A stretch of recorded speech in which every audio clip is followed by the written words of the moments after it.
sou Naira Ferraz, colega de você na disciplina de História das Religiões. Vou dar continuidade à leitura e análise do livro do Jean Delumeau, História do Medo no Ocidente, do ano de 1300 a 1800. Uma das questões que o Delumeau pontua nos dois capítulos, no capítulo 2 e 3, que a gente vai trabalhar agora nesse vídeo, é a ideia de que não se pode utilizar a mesma cronologia usada na história política ou na história econômica para se trabalhar com a história das mentalidades. Então, para você perceber como a mente humana, ela retratou e ela representou imagens, símbolos, sentimentos, você precisa de uma cronologia um pouco mais extensa, né? Isso é uma das coisas que ele deixa bem claro.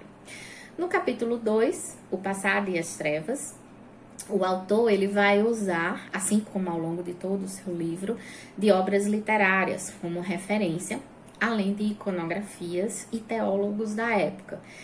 Não tem como pensar em mentalidade sem pensar em como a arte representou, né, essas imagens e essas ideias. Então, a opção do Delumeau pela arte, ela é essencial para que a gente possa perceber os sentimentos transportados para a literatura ou para as iconografias, de uma forma em geral.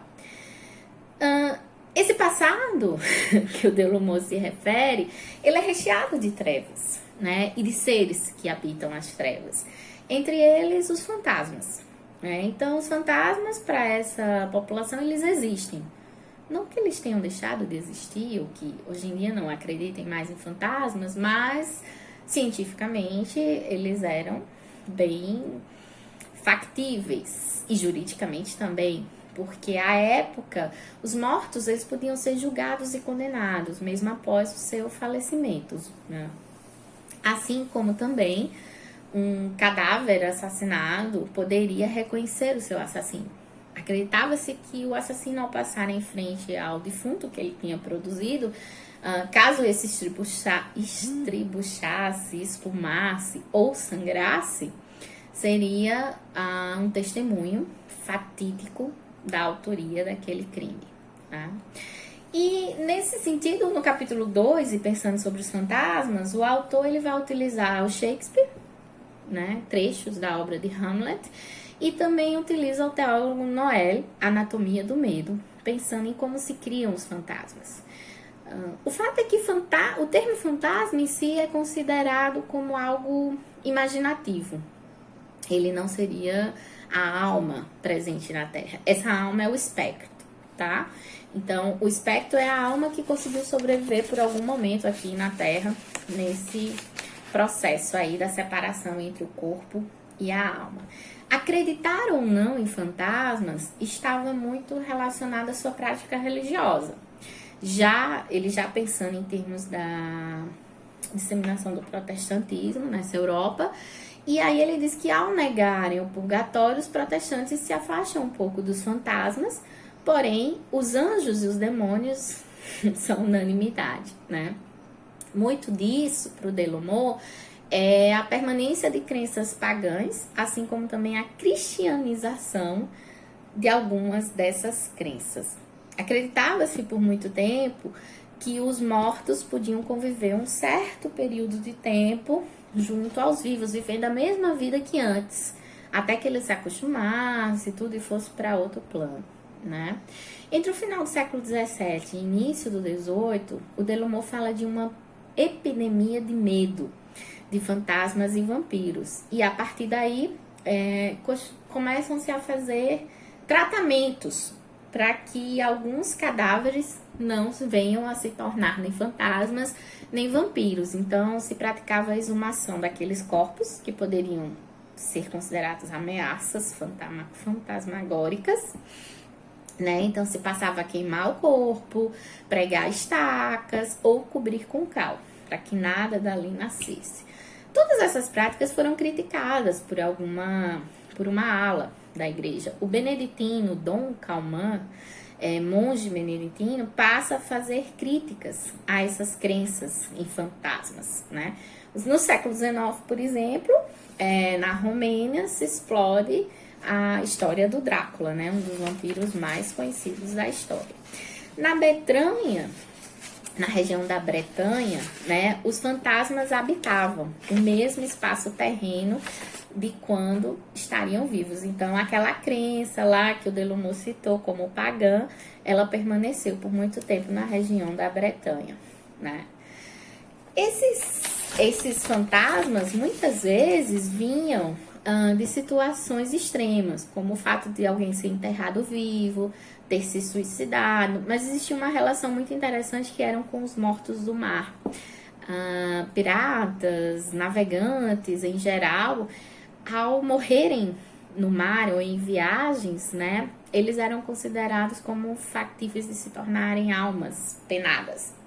E o mar, ele uiva, né? Então, se você for à beira-mar, no arrecife de pedras, você pode ouvir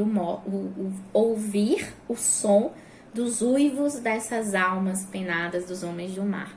Para isso, né, as lendas que já existiam há muito tempo, né, de navios fantasmas, esses navios começaram a receber processos de tratamento cristão, né? Orações específicas, missas, rituais com cruzes, então tudo que pudesse fazer com que essas almas tivessem o sofrimento amenizado. E qual seria a forma correta de morrer? Uma morte considerada natural, um certo envelhecimento e um adoecimento. Esse adoecimento, ele é essencial por permitir que você prepare os seus rituais de morte. Então, túmulos, ataúdes, se for necessário alguma procissão, missas, tudo que for necessário para que você amenize os seus pecados e que você consiga algo de melhor no pós-morte. Isso, obviamente, para os católicos, né? Não que os protestantes não considerem a morte natural como um ideal de passagem, nesse sentido, né?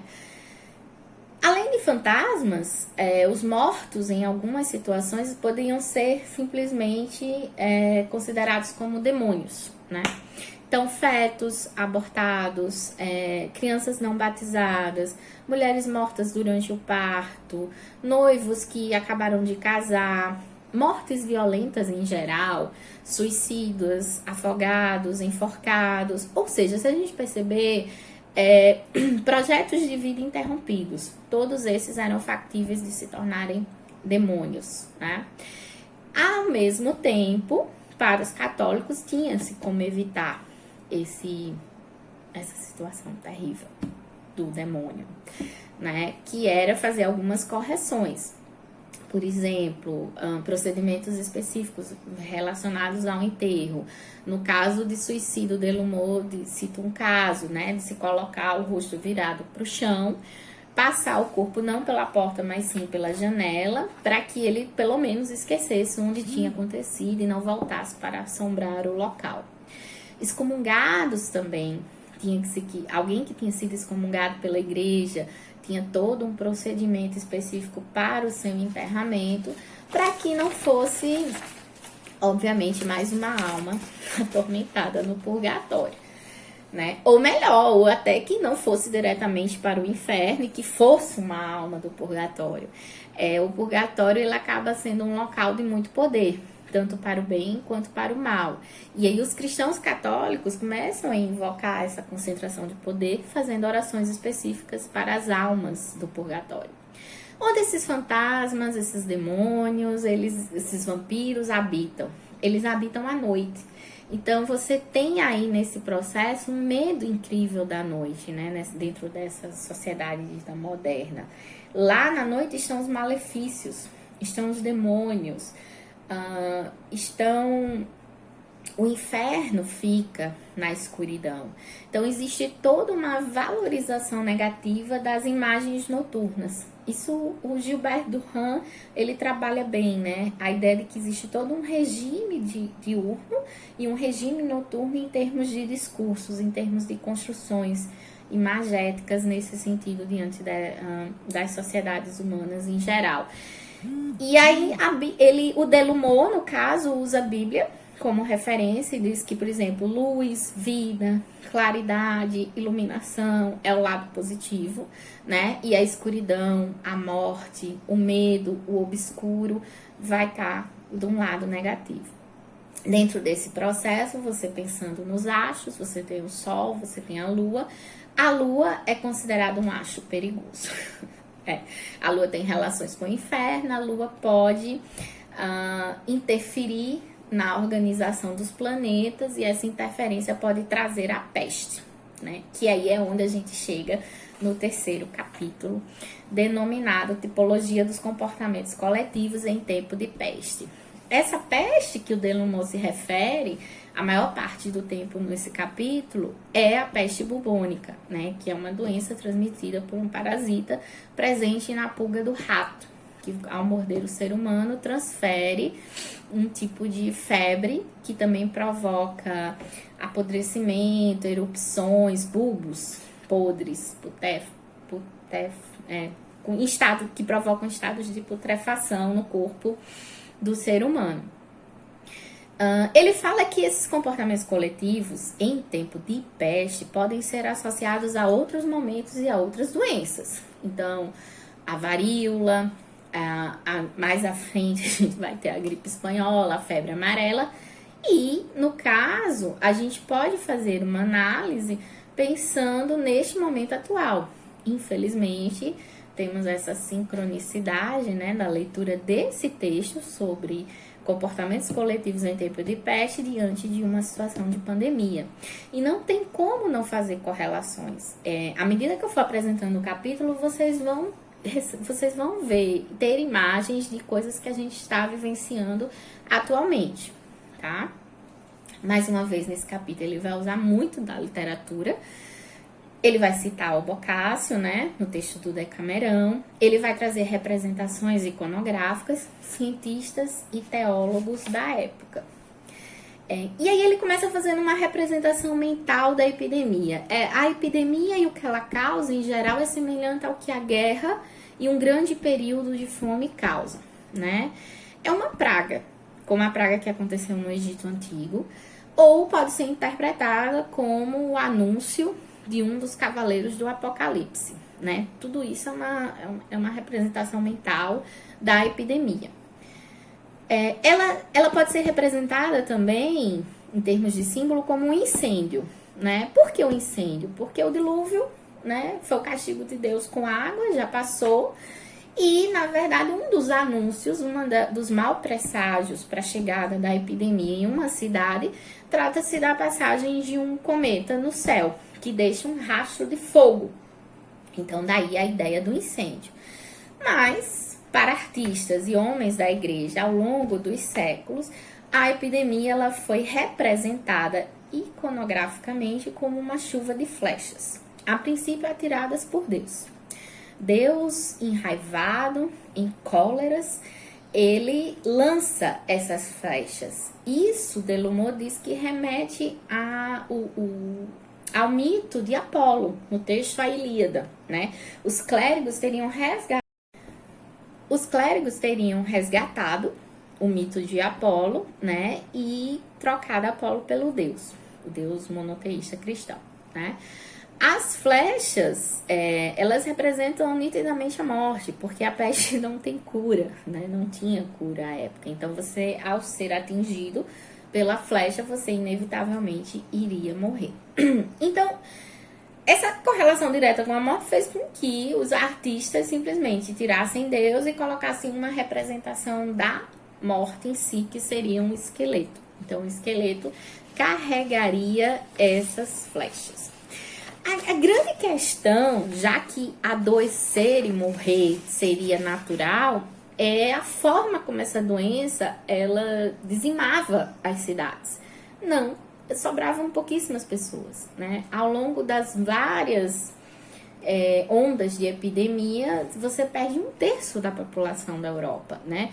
Cidades inteiras ficam esvaziadas, homens e mulheres de várias idades morrem. Quando ela ataca realmente a cidade, a maioria das pessoas dizimadas são pobres, mas porque nem todos conseguem fugir. E por conta da correlação com a insalubridade, né? A presença das pulgas e dos ratos. Mas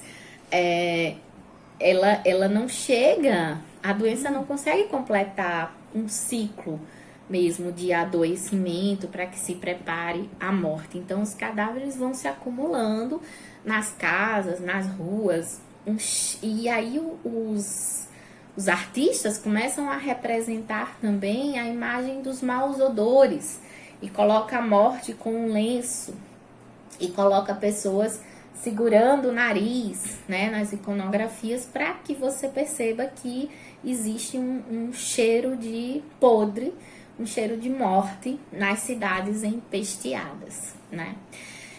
Mas como é que eles sabem que... E quando a peste chega, né? Como é que esses governantes, eles atuam, como é que eles trabalham de uma forma em geral? Primeiro, ela vai ser negada. A peste, ela não é aceita diretamente pelos governantes. Eles enviam médicos para avaliar os primeiros casos. Se aquele médico confirmasse aqueles primeiros casos, esse médico era trocado por outro médico, até que realmente ela batesse a porta. Mas mesmo assim, tentava-se evitar o pânico e não anunciar de forma geral, com medo de que se interrompesse as relações econômicas naquele processo, né? Quando se proíbe, a partir do momento que começa a se proibir as manifestações de culto, né, os enterramentos, os velórios de forma tradicional, as pessoas começam a perceber, não, tem alguma coisa errada, talvez a peste tenha chegado. Mas ao mesmo tempo, o sentimento da grande maioria da população é de incredulidade. Eles não acreditam. Inclusive, o autor fala em zombaria para quem menciona a possibilidade da peste estar instituída nas cidades naquele determinado momento. Suposições coletivas começam a ser feitas. Ora, será que não é uma invenção da polícia para regular as noites, né, para fechar os bares e etc., né? Será que se as pessoas estão falando tanto que isso vai acontecer, então eu não vou mais nomear, eu não vou dizer que a peste chegou na minha cidade. Não, não é aquela doença, é outra doença. E assim eu evito que ela se materialize. Mas ela chega, e ela chega avassaladoramente. E para isso eu vou fugir, né? Quem pode vai fugir. Os ricos fogem para outras cidades, para outros lugares, né? E os mais pobres às vezes fogem para bosques em geral, né? Expulsam-se os mendigos, começam-se a matar os animais que ficam próximos, como cachorros, gatos, cavalos, porcos, né? E a cidade vai aos poucos ficando deserta e silenciosa. O ar que a gente respira provoca medo. E aí, você também tem medo dos mortos, então você não quer pegar mais no corpos, né? Desculpa, nos corpos em geral que vão sendo produzidos e acabam se acumulando nas ruas, né? Não se tem mais piedade uns dos outros. Eu não posso mais ser piedoso, eu não posso mais abrir as minhas portas, eu não posso mais ir auxiliar um amigo, um irmão, porque eu tenho que ficar isolado, tenho que estar em estado de isolamento, né? Dentro desse processo. Então, o tempo da peste é o tempo da solidão. É uma solidão forçada. É também a abolição da morte personalizada. A ideia de você escolher o seu próprio caixão, de você pensar como seria a celebração, de quantas pessoas iriam ou não iriam, isso não acontece mais, né? A morte acaba virando uma coisa sem sentimento, sem uma relação de luto mesmo dentro daquela sociedade, né? As cidades empesteadas não absorvem seus mortos, e para isso ele lembra de uma imagem do Bruegel, que é chamada Triunfo da Morte, onde ele apresenta as carroças da morte, que são justamente essas carroças que vão passar recolhendo os corpos, e muitas vezes elas arreiam com o peso de tantos cadáveres, né? Não tem como. Então, a peste, a partir daí, ela começa a abalar a mente da população, seja individual ou coletiva, Essa população vai ter duas reações. Uma parte vai partir por desregramento, vai dizer, olha, vai acontecer mesmo. Então, elas começam a ficar desalentadas e beiram a loucura, né? É nesse período e nessa conjuntura que o estoicismo ele ganha respaldo dentro da Igreja Católica, né? Vai valorizar a tranquilidade, né? Vai querer que as pessoas tentem mentalizar algo positivo, mas que sejam regradas, né? Mas que as pessoas não busquem as mulheres, as bebidas, a gula. Isso não é desejável. Afinal, Deus ainda está com raiva, né? As pessoas não descartaram essa grande motivação para o acontecimento da peste. Mas ficar desalentado, entristecido, o sentimento de angústia e impotência diante da doença não seria positivo, seria um fator a mais de adoecimento, né? O incrédulo, ele seria mais factível de adoecer do que os crédulos. E a arte representa bem isso, principalmente a arte dita moderna, né, da época. Ela vai trazer uma evocação da violência, do sofrimento, do sadismo e do macabro. Para isso, ele menciona as iconografias de Goya, né, que representam bem essa situação de terror, de uma forma em geral. Quem fica é considerado herói, quem foge é considerado covarde. E aí, quem são esses heróis e quem são esses covardes, né? Todos os ricos que fogem, os governantes, os fiscais, a ala polícia que trata em termos de polícia ali daquelas cidades, que fogem são covardes. Os heróis são os que ficam dessa linha de administração do governo, assim como parte dos clérigos. Há muitos padres fogem, mas há uma ordem, a ordem dos capuchinhos especificamente, que ela fica para enfrentar as pestes, né? E os capuchinhos ficaram conhecidos por acudirem espiritualmente às cidades empesteadas, de uma forma em geral. Quem faz referência a esse processo e essa ideia de fugir ou não da morte é o Lutero, né? Ele se questiona, como assim fugir da peste? Como assim fugir de algo enviado por Deus? Então, vou ler aqui uma citação de Lutero. Age mal o homem que quer escapar à mão de Deus e a seus flagelos. Nenhum daqueles que fugiram de busto em razão do perigo de peste pôde tirar vantagem disso. Uns pereceram de morte trágica, outros foram castigados durante sua vida por longuíssimas enfermidades, outros foram punidos em seus bens, tendo seus negócios ido de mal a pior. A advertência dada por Deus de não fugir das adversidades enviadas pelo céu, pois finalmente tudo se paga pela vida.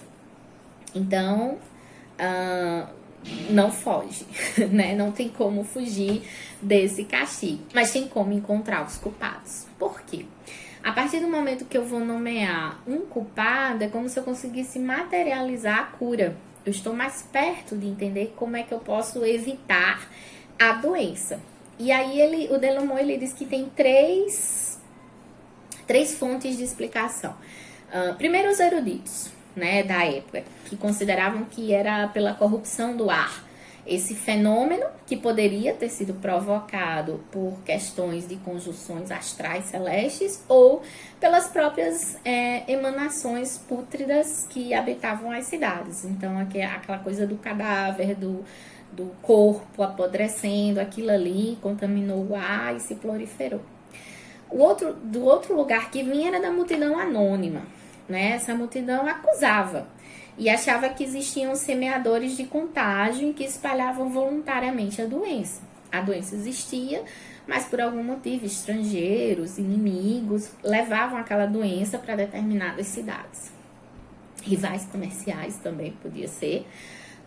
E por último, a multidão e a igreja, obviamente a maioria da população, acreditava que Deus estava irritado com os pecados, né?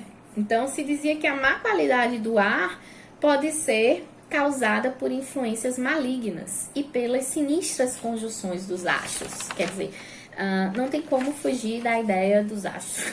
Eles estão sempre presentes, né? Além de eu identificar de onde vem a culpa, eu posso nomear, né? E aí, estrangeiros, judeus e leprosos. Vão ter capítulos mais à frente que vai falar um pouco do medo de cada um desses, né? Os semeadores da peste são criticados por Lutero, não necessariamente esses tipos, mas Lutero fala muito de uma crença na época de que se eu me contaminasse e se eu passasse essa doença para uma pessoa boa, era uma doença maligna, né, que vinha do demônio, eu poderia ficar boa, né? É um momento, então, que as pessoas vão acreditar em tudo, em qualquer coisa, para se livrar da doença. Os charlatões vão fazer a festa com suas curas as mais variadas possíveis, né? E apesar de tudo, para os religiosos em geral, a culpa era de todos. E por isso você não podia ter medo de morrer da peste. E para evitar a peste, você tinha que fazer algumas penitências. Os protestantes, prantos, jejuns e prece era o suficiente. Para os católicos, as procissões, né? Principalmente procissões gigantescas, diz que era uma horda de flagelados, mais hierarquicamente organizados, e que essas procissões tinham um ar de exorcismo coletivo. Por isso tinham que permear todas as ruas da cidade, todas as pessoas tinham que perceber a passagem da procissão. Nesse momento você tem que pedir a ajuda de uma intercessora, porque Deus está com raiva, né? E aí Maria vai ser considerada protetora, intercessora, que seu manto vai poder cobrir, é um adorno que pode cobrir e proteger essas almas, né? Que estão à beira da morte, do flagelo. Ressalta também a presença da imagem de São Sebastião, por ter sido morto por flechas. Então, ele seria uma representação de que estaria protegendo a sociedade dessas flechas, né? E São Roque, que à época foi morto pela peste, mas que no seu túmulo foi encontrada a inscrição patrono da peste. Então, seus restos foram transformados em relíquias e passou a se cultuar São Roque como um protetor da peste. Mas essa peste vai declinar. E quando ela declina, as pessoas entusiasmadas vão reavivar seus votos de vida, de felicidade através de casamentos. Passa a ser muito comum, muitos casamentos. E o Delumeau encerra esses 2 capítulos com uma frase, né? Que diz que a partir daí esquecia-se o medo. Mas por quanto tempo?